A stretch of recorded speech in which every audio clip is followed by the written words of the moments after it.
살아계신 하나님 아버지, 2019년 첫 수요 기도회로 저희들이 주님 앞에 모였습니다.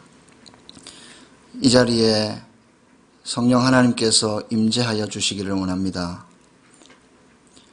하나님을 더욱더 알게 하시고 하나님의 그 깊은 뜻을 깨닫는 이 자리가 되기 원합니다.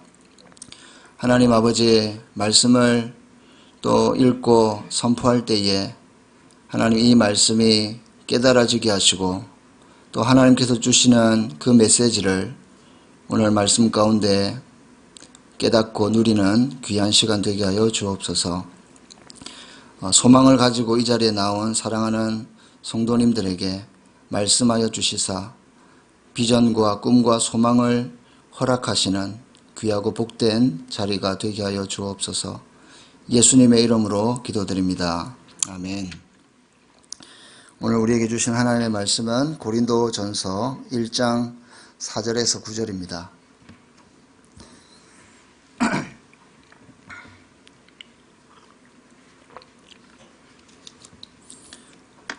함께 교독하도록 하겠습니다. 그리스도 예수 안에서 너희에게 주신 하나님의 은혜로 말미암아 내가 너희를 위하여 항상 하나님께 감사하노니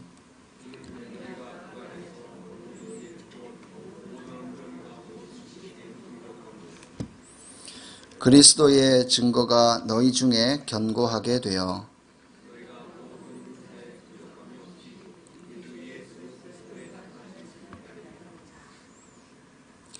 주께서 너희를 우리 주 예수 그리스도의 날에 책망할 것이 없는 자로 끝까지 견고하게 하시리라.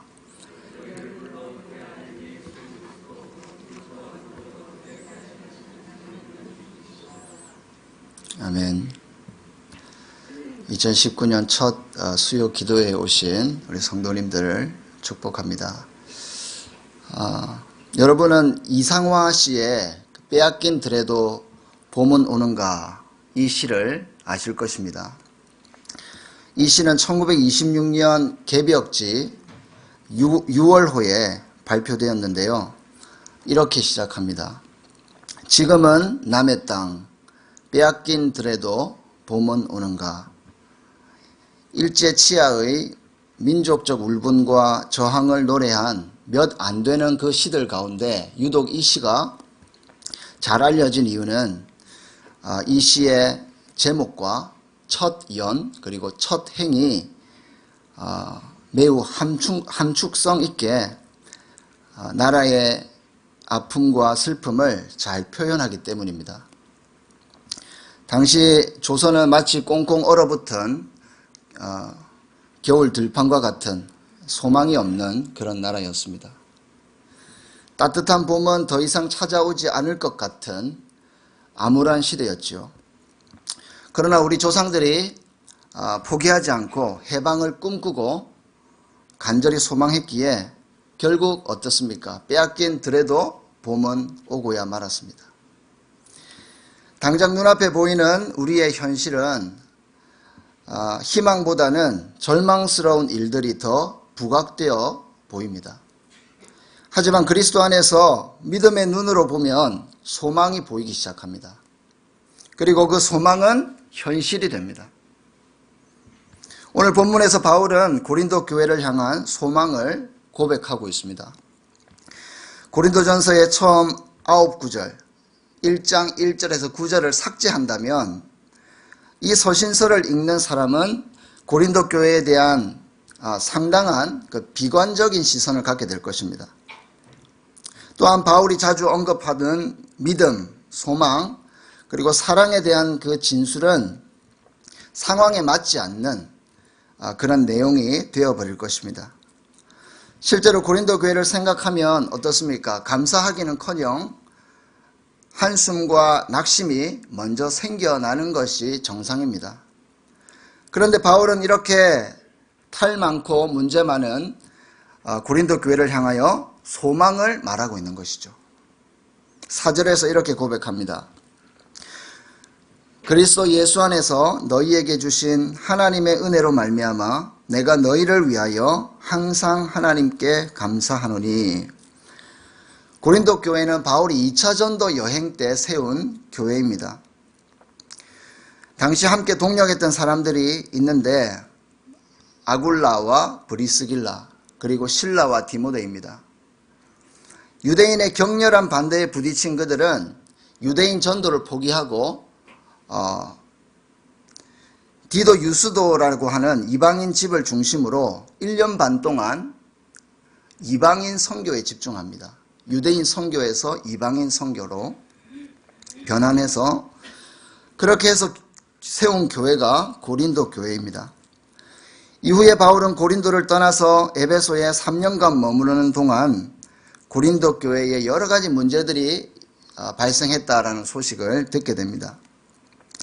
고린도 교인들이 지적 자만심에 빠져 있었고 도덕적으로 부패해 있었는데 그 중에 간음 문제, 난잡한 성행위, 술 취함, 믿는 사람들끼리 소송하는 문제, 이혼 문제, 11조나 헌금을 하지 않는 문제, 만찬 문제, 그리고 영적 은사 문제로 교회 안의 질서가 깨어지고 급기야 교회가 분열되는 그런 위기에 처했다는 소식을 듣게 됩니다.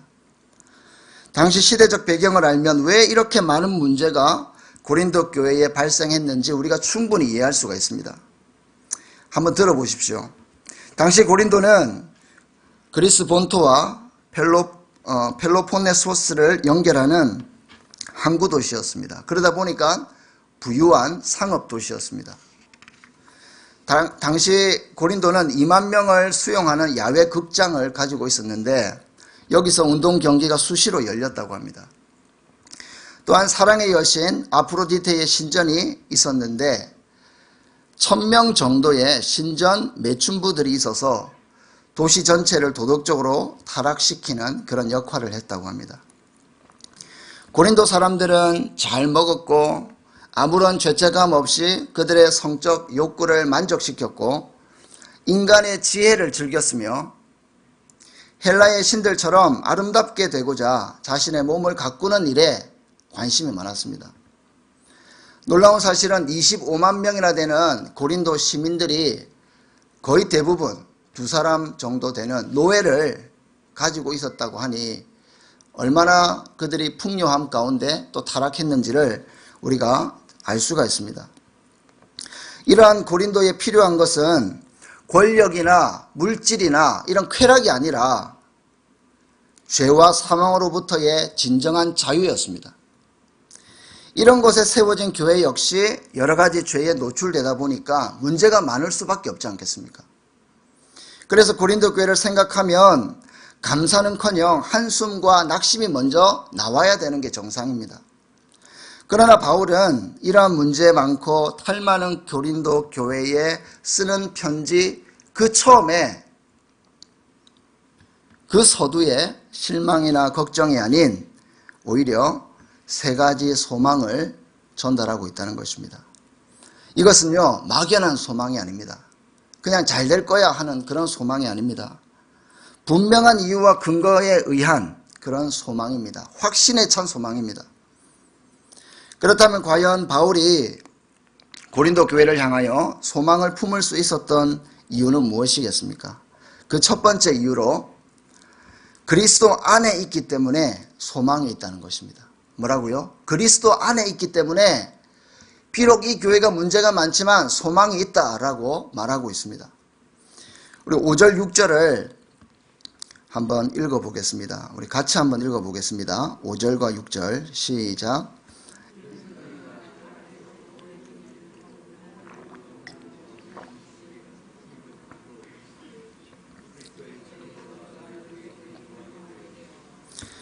예, 5절에서 모든 일, 곧 모든 언변과 모든 지식의 풍족함으로, 모든 언변과 모든 지식의 풍족하다라는 이 말에서도 우리가 짐작할 수 있듯이 실제로 고린도 교회는 삶의 모든 영역에서 풍족한 삶을 살았습니다. 특히 말하는 것, 그리고 이 지식, 이런 것들이 풍성했던 사람들입니다.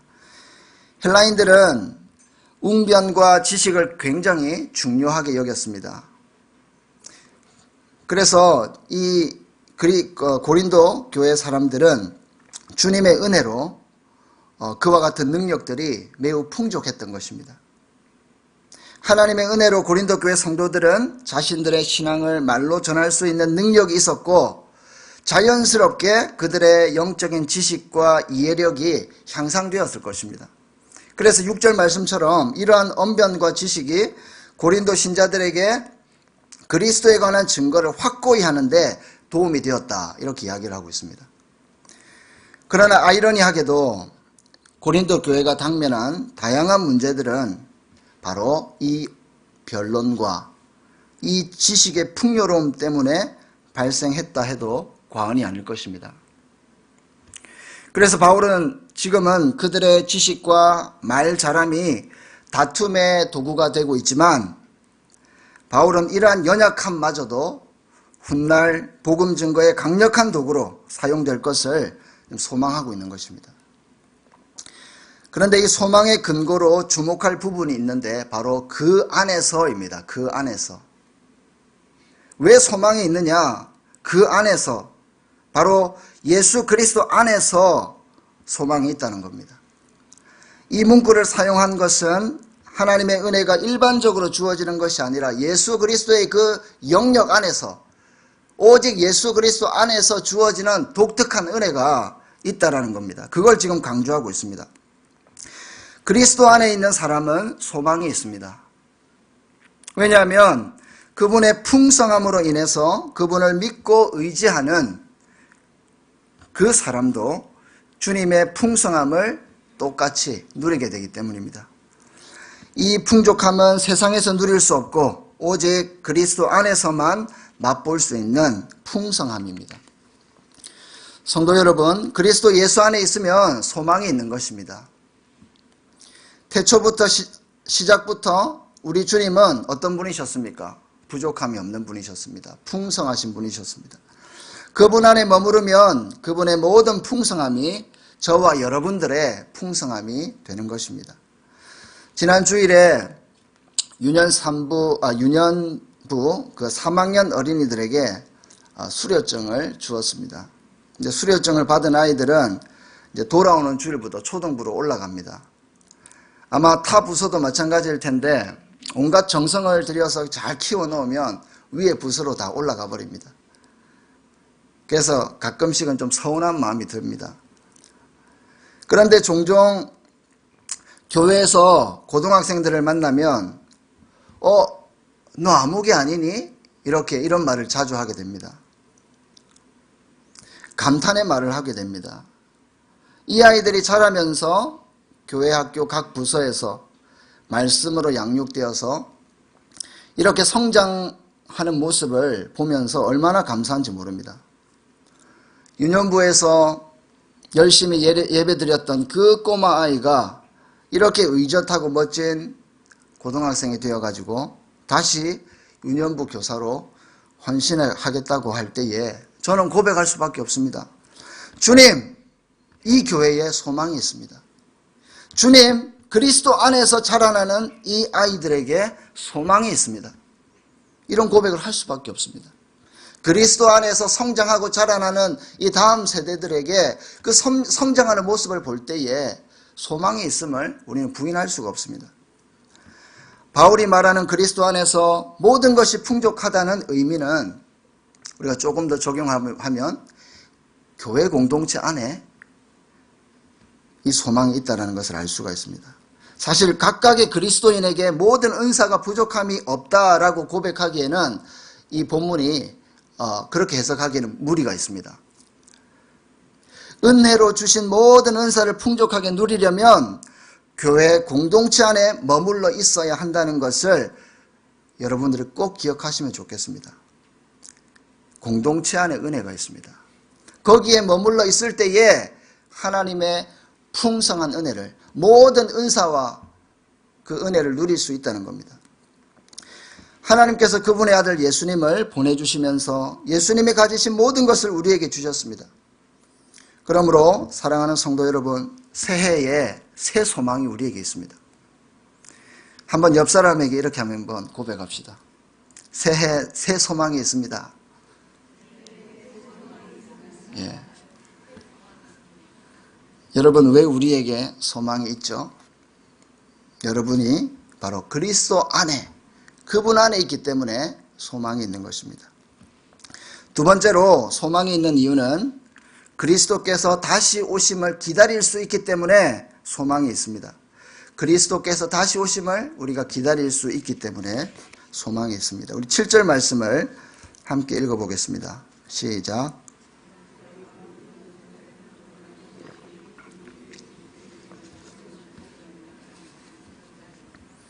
아멘.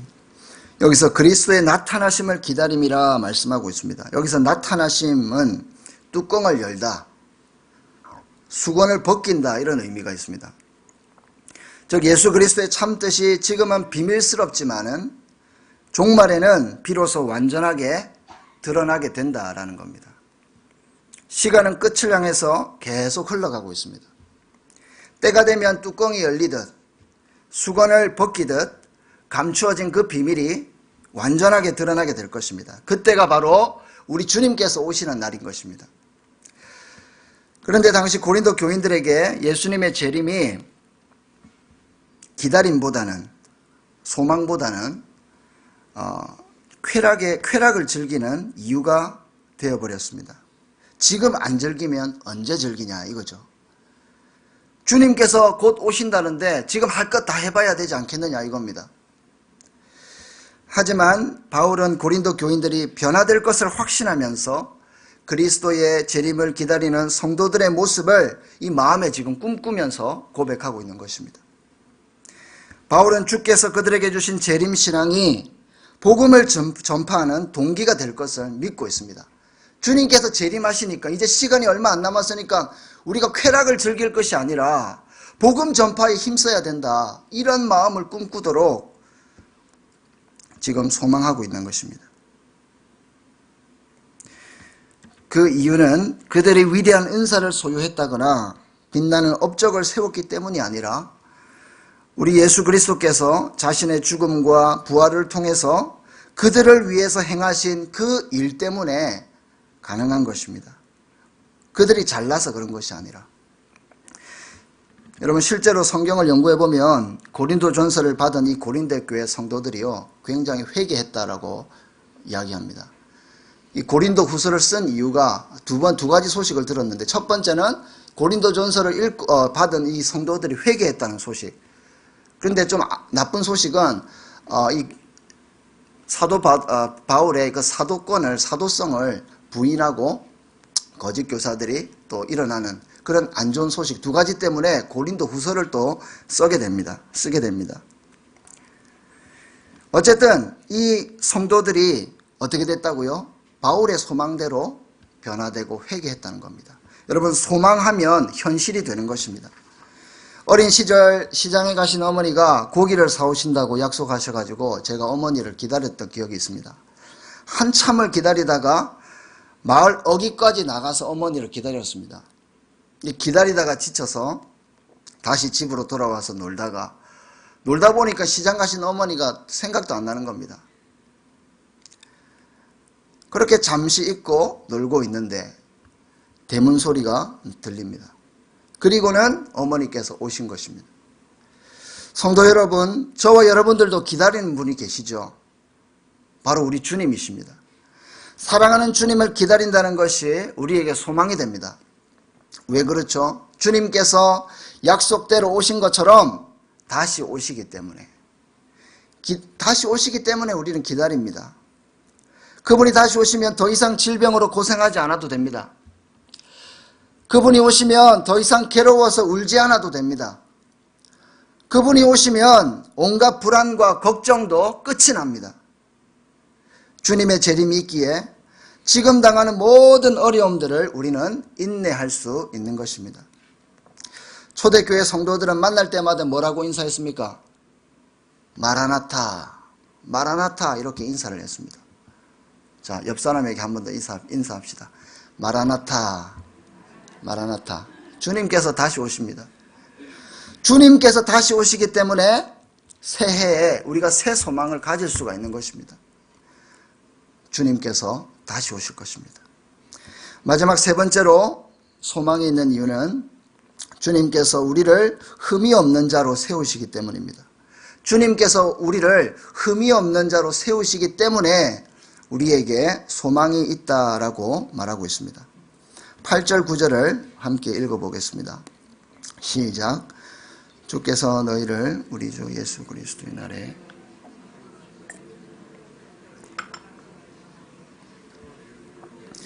예수 그리스도 우리 주와 더불어 교제하게 하시는 하나님은 미쁘시도다. 내가 주님을 택한 것이 아니라 주님께서 저와 여러분들을 택하여서 세우셨습니다. 그리고 그 아들 예수님과 함께 사귐을 갖게 하시는데, 예수님과 사귐을 갖게 하시는 그 하나님이 어떤 분이시라고요? 신실하신 분, 미쁘신 분이시다라고 말씀하고 있습니다. 그 하나님이 신실하시기 때문에 우리는 더욱 견고하게 세워질 것이라고 성경은 말하고 있습니다. 바울은 주님께서 그리스도의 날에 책망할 것이 없는 자로 끝까지 견고하게 하실 것을 지금 확신하고 있습니다. 이 확신의 근거가 무엇입니까? 8절에 주어를 보십시오. 이 주어가 누굽니까? 내가 아닙니다. 주께서 이 일들을 하신다는 겁니다. 나를 흠없는 자로 세우시는 구원 사역의 주체가 내가 아닙니다. 주님이시기 때문에 우리에게 소망이 있는 것입니다. 사실 바울의 표현대로 고린도 교회 교인들은요, 굉장히 육신적인 사람이었습니다. 그들은 그리스도를 주님으로 영접했지만 아직은 모든 것을 주님 앞에 내려놓지 못한 그런 육신적인 그리스도인들이었습니다. 자기중심적인 그런 사람들이었습니다. 바로 이것이 고린도 교회의 가장 근본적인 문제였습니다. 이것은요, 오늘날도 똑같습니다. 우리도 주님 중심이 아니라 나 중심의 신앙생활을 하다 보면 고린도 교회 성도들과 똑같이 세속적인 사람이 될 것입니다. 여러분은 CCC 창설자인 빌 브라이트 박사의 사형리, 거기에 나오는 그림을 잘 아실 것입니다. 한번 보여주시겠습니까? 이 빌 브라이트 박사가 제시한 이 세 가지 그림, 이 세 가지 그림은 세 종류의 사람을 우리에게 나타내 보여주고 있습니다. 그림을 보시면 1번은 어떤 사람일까요? 십자가는 지금 밖에 있고 그 의자, 이 의자는 마음을 상징하거든요. 그 마음 중심에 내가 지금 자리 잡고 있습니다. 불신자를 말합니다. 믿지 않는 사람들을 말합니다. 그렇다면 고린도 교인들은 몇 번이겠습니까? 2번이겠습니까? 3번이겠습니까? 2번, 3번 모두 똑같은 신자입니다. 그런데 고린도 교회 성도들은 2번입니다. 2번. 그 마음의 중심에 누가 있습니까? 십자가, 예수 그리스도가 아니라 내가 있는 것입니다. 예수님을 구주로 영접하여서 구원의 반열에 들어갔지만 그들은 아직까지 자기가 주인 역할을 하고 있습니다. 자기 의가 강한 자는 주님과 진정한 교제를 누리기 힘들고 주님께 소망을 두며 살기가 매우 힘이 듭니다. 우리는 어떤 사람이 되어야 되겠습니까? 세 번째 그림입니다. 그 마음의 중심, 내 모든 삶의 영역의 중심에 예수 그리스도가 주인되어 있는 그런 그리스도인, 그것이 참 성도이고 참 그리스도인입니다. 그런데 이번처럼 이 고린도 교회 성도들처럼 자기중심적인 신앙생활을 하다 보면 조금만 어려운 일이 생기면 어떻습니까? 주님을 원망합니다. 주님 때문에 그렇다고. 그리고 좀 좋은 일이 생기면 주님은 온데간데 없고 내가 잘났다고, 내가 했기 때문에 이렇게 됐다고 자랑합니다. 교만합니다. 자신을 주님께 온전히 내어드리시기 바랍니다. 온전히 맡길 때에 주님께서 그때에 일하실 수가 있습니다. 그때 우리를 흠잡을 데 없는 사람으로 세워가실 것입니다. 2018년은 참 은혜롭고 보람된 일들도 많았지만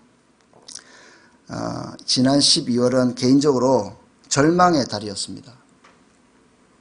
지난 12월 21일 금요일 저녁에 사랑하는 친구가 죽었기 때문입니다. 1년 동안 원인 모를 고통으로 몸부림치다가 생을 마감했습니다.